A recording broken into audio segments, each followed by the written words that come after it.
Bonjour à toutes et à tous, bienvenue à notre premier épisode de African Fine Dining. Je dis bien African Fine Dining avec le chef Max Emma Samba. En résumé, chef Max, pouvez-vous nous parler de vous? Oui, Linda, en fait, on m'appelle Max Emma Samba à l'état civil. Je suis originaire du Congo-Brazzaville, mais ça fait des années que je suis en Afrique du Sud. Et j'ai fait donc une formation en art culinaire à Cape Town. Et puis, bon, j'ai eu la chance de travailler dans un certain nombre de restaurants et même les hôtels à 5 étoiles. J'ai aussi eu l'opportunité de travailler à l'ambassade de l'Allemagne en tant que cuisinier pendant la Coupe du Monde de 2010 qui avait eu lieu qui avait eu lieu en Afrique du Sud. Voilà. Donc toute cette expérience m'a aidé, m'a apporté un certain nombre de connaissances qui a fait que je puisse mettre en place ce que j'appelle African Fine Dining. Alors, repartons à la notion du fine dining. Qu'est-ce que c'est le fine dining? Fine dining. Moi, j'appelle ça African Fine Dining. Ok. D'abord, fine dining met un accent sur une cuisine raffinée, une cuisine qui est bien présentée, une cuisine qui est beau à voir. Quand l'assiette se présente devant toi, même si tu n'as pas faim, tu as l'envie de manger. Donc, tu es vraiment attiré. Et puis, la notion de quantité n'a rien à voir. Plutôt, on est beaucoup concerné dans la notion de qualité. Voilà. Donc, il y a beaucoup de choses qui s'ingèrent là-dedans. Et puis, les couleurs aussi. Il faut qu'il y ait une tendance des couleurs. Et non seulement une seule couleur, la couleur verte. Vous voyez, c'est pas ça. Donc, il faut apporter un certain nombre de couleurs. Et voilà, c'est ce qu'on appelle fine dining. Pourquoi africaine alors? Africaine, tout simplement parce que c'est donc une sorte de fine dining qui sera typiquement africain, en utilisant les produits totalement africains et en ferant, puis on est appelé à faire apparaître une assiette qui respecte les normes du fine dining. Voilà. Alors, comment comptez-vous exposer la cuisine africaine au reste du monde? On sait que l'Afrique est très vaste. Congo-Brazzaville, Congo-Kinshasa ont leur propre cuisine. L'Afrique du Sud a sa propre cuisine. Le Gabon. Comment comptez-vous procéder? Ok, je vais procéder par des voyages dans des différents pays, mener un travail de recherche, mon petit stylo, mon petit calepin, et puis voilà, noter toutes les informations. Je dois alors visiter les restaurants dans ces pays, je dois aller dans les hôtels, je dois aussi poser les questions aux habitants du pays. Voilà, c'est ça. Donc, par exemple, Madagascar, c'est un pays qui m'a toujours fasciné. Personnellement, ça m'a toujours beaucoup fasciné par rapport à leur culture, les produits qu'ils ont, le mixage de la population. Donc, j'ai déjà arrêté un voyage pour le Madagascar pour y aller. Jeter un coup d'œil dans des restaurants, les hôtels, comme je l'ai dit tantôt. Et par rapport à toutes ces informations, je vais alors ajouter ma notion du fine dining. Et puis, voilà, faire ressortir une assiette typiquement malgache à la dimension du fine dining. Et puis, raison pour laquelle, d'ailleurs, que j'ai utilisé le Congo-Brazzaville comme étant la porte d'entrée. Alors, pourquoi Congo-Brazzaville? Parce que vous êtes de là ou pas? Comme on dit, la charité bien ordonnée commence par soi-même. Non, Linda, non, pas du tout. Franchement, loin de là. C'est pas parce que je suis du Congo-Brazzaville que j'ai commencé par le Congo-Brazzaville. Je l'ai dit tantôt, la porte d'entrée. Ce que je veux dire par la porte d'entrée, parce que c'est une cuisine que je connais très bien. C'est une cuisine que je maîtrise très bien.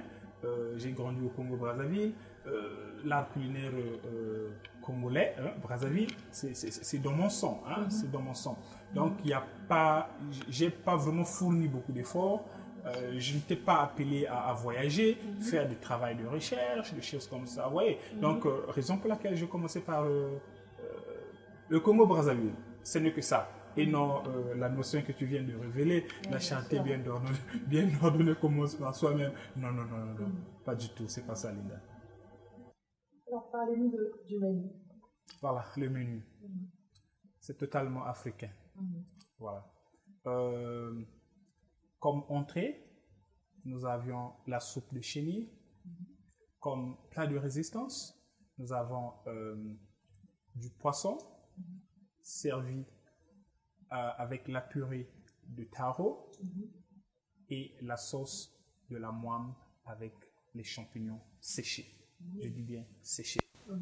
Et pour finir, nous avions un dessert. Notre dessert, c'est le coco à la banane plantain.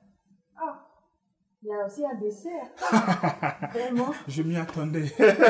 Oui, oui. Ça m'étonne. Ouais, un dessert. En Afrique, Voilà, voilà. Un dessert totalement africain. Ici, par exemple, j'appelle ça du coco à la banane plantain. J'ai utilisé le foufou comme étant la farine. J'ai utilisé la banane plantain qui est totalement africain. Le coco, on en trouve un peu partout en Afrique. Et au Congo, c'est beaucoup consommé.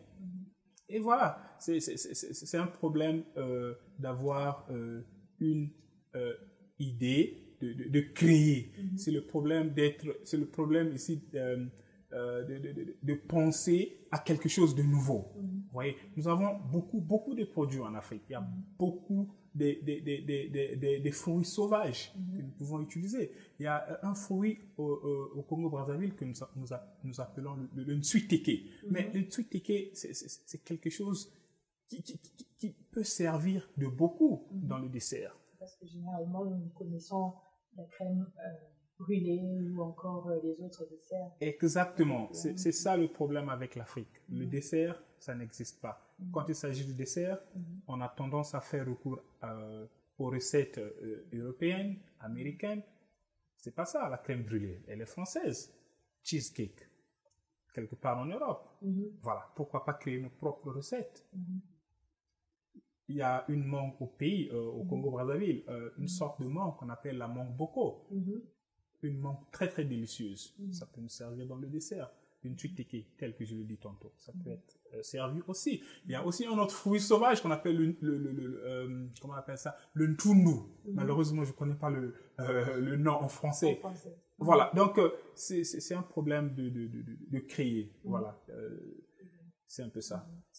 Alors, il ne nous reste plus qu'à découvrir donc, le menu de ce jour. Alors, passons à la cuisine. Voilà, le temps d'aller à la cuisine. Voilà, Linda, on y va. Merci. Nous voici finalement à la cuisine avec Chef Max et nous allons donc lui demander de nous expliquer ce qu'il a préparé pour nous comme entrée. Merci Linda. Comme je l'ai expliqué tout à l'heure dans l'introduction, notre entrée n'est autre que la soupe de chenille. Voilà nos chenilles, connues sous le nom de bidongolo au niveau du Congo. Voilà, binzo, voilà, ça s'appelle binzo à Kinshasa. Oui. Et puis c'est une soupe qui sera accompagnée de l'ail, les oignons, le okra ou encore un dongo. Voilà, c'est ça. Un peu de la tomate. J'ai de l'avocat avec moi, ça vient droit de Djambala, au centre de la République du Congo, voilà, Congo-Brazzaville, voilà, et puis l'oignon.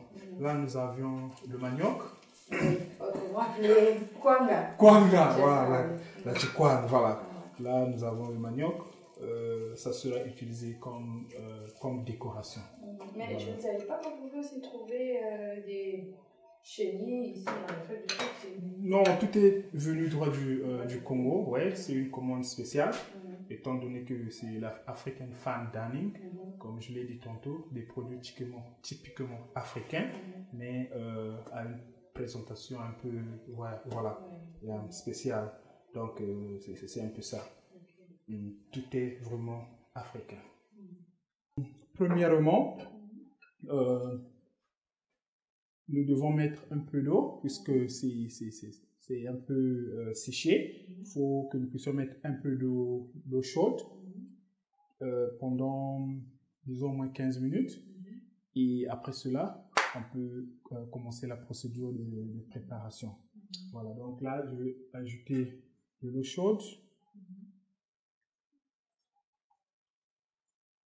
Voilà, ça va rester là pendant 15 minutes. Et pendant ce temps, je prépare les oignons.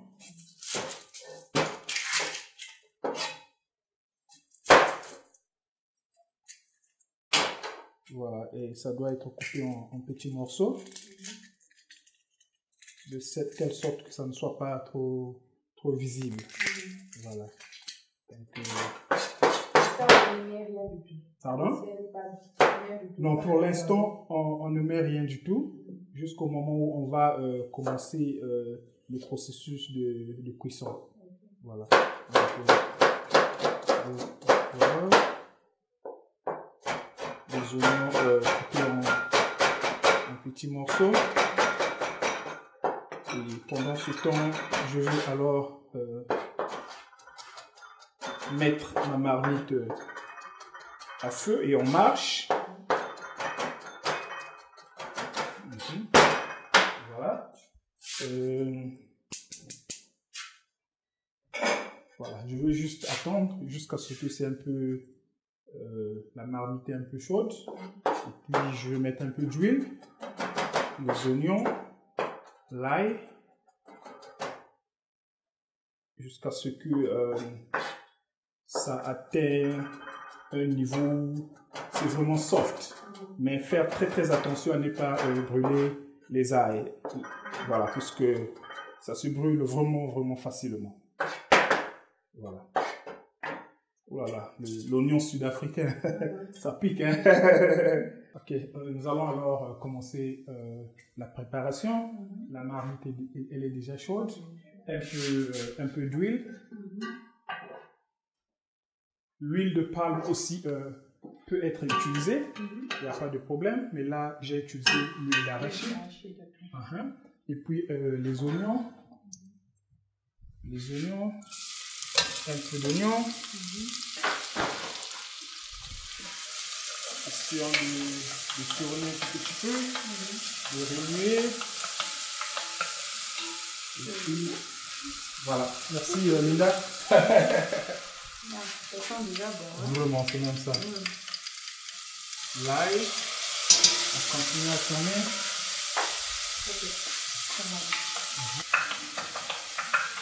Ça doit aller pour encore, disons, quelques 4 minutes, mais au même moment, on doit faire très attention.